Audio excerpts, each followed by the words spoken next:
Smart School announces registrations for new admissions for class 11th and 12th. Admission open till availability of seats. Visit www.spsmartschools.com.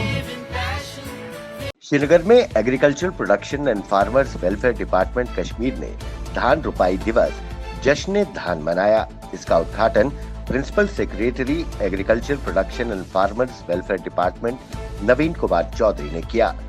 वहीं नवीन चौधरी ने किसानों से बातचीत करते हुए कहा कि विभाग किसान कल्याण की अपनी नीति के लिए प्रतिबद्ध है। उपराज्यपाल मनोज सिन्हा ने भाजपा नेता व त्राल म्युनिसिपल कमेटी के चेयरमैन दिवंगत राकेश पंडिता के रूपनगर स्थित घर जाकर शोक संतप्त परिवार के प्रति संवेदना जताई। उन्होंने पीड़ित परिवार को 40 लाख की राहत राशि देने की घोषणा की। 2 जून को राकेश पंडिता की आतंकियों ने उनके दोस्त के घर पर हत्या कर दी थी। उपराज्यपाल ने कहा कि दुख की इस घड़ी में प्रशासन दिवंगत के परिवार के साथ खड़ा है। दूर दराज के गाँव में घर घर जाकर लोगों को वैक्सीन लगा रहे स्वास्थ्य कर्मी जम्मू कश्मीर में कोरोना को हराने के लिए कोरोना रोधी वैक्सीन का टीकाकरण जारी है। जम्मू संभाग के जिला सांबा के तकरीबन गांव ऐसे भी हैं जहां लोगों को 99% से ज्यादा ने कोरोना रोधी वैक्सीन लगवा ली है। टीकाकरण अभियान तेजी के साथ जारी है।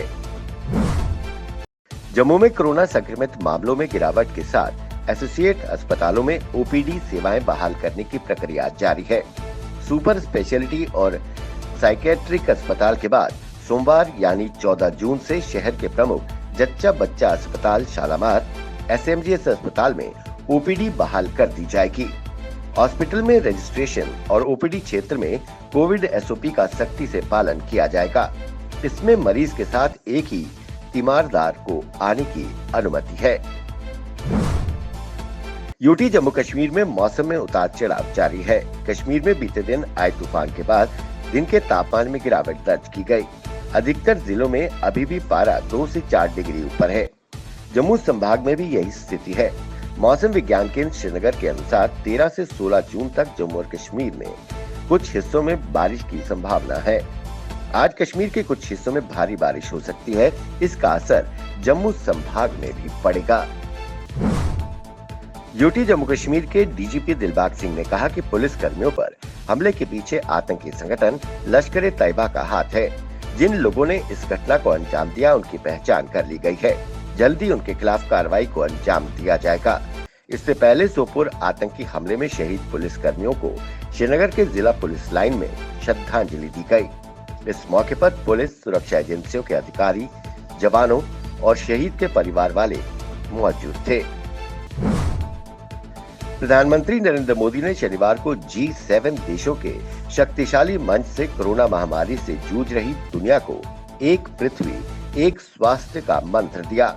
उन्होंने महामारी को हराने के लिए वैश्विक एकता, नेतृत्व और एकजुटता की अपील की। G7 शिखर सम्मेलन के पहले संपर्क सत्र में वर्चुअल भागीदारी कर रहे मोदी की बात का जर्मनी की चांसलर एंजेला मार्केल ने भी समर्थन किया।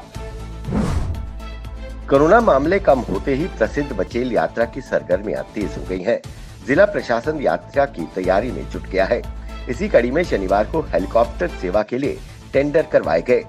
वहीं डीसी अशोक कुमार शर्मा ने जानकारी दी कि कोरोना की चेन टूटने पर ही मचेल यात्रा होगी। प्रशासन का प्रयास रहेगा कि मचेल यात्रा चले। वहीं उन्होंने कहा कि अभी किसी को भी मचेल जाने की इजाजत नहीं है। किसी के कोरोना पॉजिटिव आने पर स्थिति बिगड़ सकती है।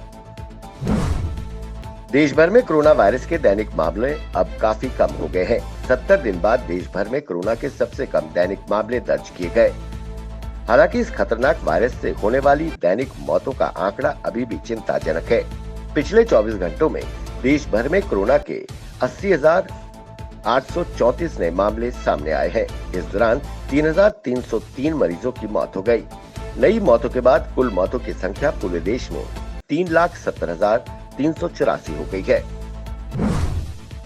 कश्मीर घाटी के श्रीनगर में दवार-ए-इस्लामी एक स्वयंसेवी संस्था FGRF फैजानी ग्लोबल रिलीफ फाउंडेशन द्वारा कोरोना वायरस महामारी के बीच मानवता की सेवा के लिए श्रीनगर के सरकारी मेडिकल कॉलेज में ब्लड डोनेशन का आयोजन किया, जिसमें बड़ी तादाद में लोगों ने भाग लेकर रक्तदान किया। Jammu Kashmir education chamber JKEC ने शिक्षा क्षेत्र में महिला उद्यमियों को सम्मानित करने के लिए कार्यक्रम का आयोजन किया। कार्यक्रम के दौरान महिलाओं द्वारा संचालित स्कूलों से संबंधित विभिन्न मुद्दों पर भी चर्चा की गई। कार्यक्रम में नामी शिक्षाविदों, उद्यमों और शोधकर्ताओं ने भाग लिया। IDPS के एकेडमिक निदेशक कमर जवानी ने कहा कि सरकार को उद्यमिता के क्षेत्र में महिलाओं को प्रोत्साहित करने के लिए माहौल बनाना चाहिए। उन्होंने कहा कि परिवार में बेटे बेटियों को समान रूप से महत्व दिया जाना चाहिए। जम्मू संभाग के पुंछ जिले में PDD विभाग का सबसे खराब प्रदर्शन सामने आया है। उपराज्यपाल मनोज सिन्हा ने बिजली विभाग को 3 दिन के भीतर स्थिति रिपोर्ट देने के निर्देश पहले ही दे दिए हैं, लेकिन PDD सहित प्रशासन सो रहा है। प्रशासनिक अधिकारी अपने अपने घरों में मस्त हैं और जनता की परेशानी और समस्याओं को किसी को कोई परवाह नहीं है। आप खुद देख लीजिए क्या हाल है बिजली की तारों का, सब कुछ चरमरा गया है।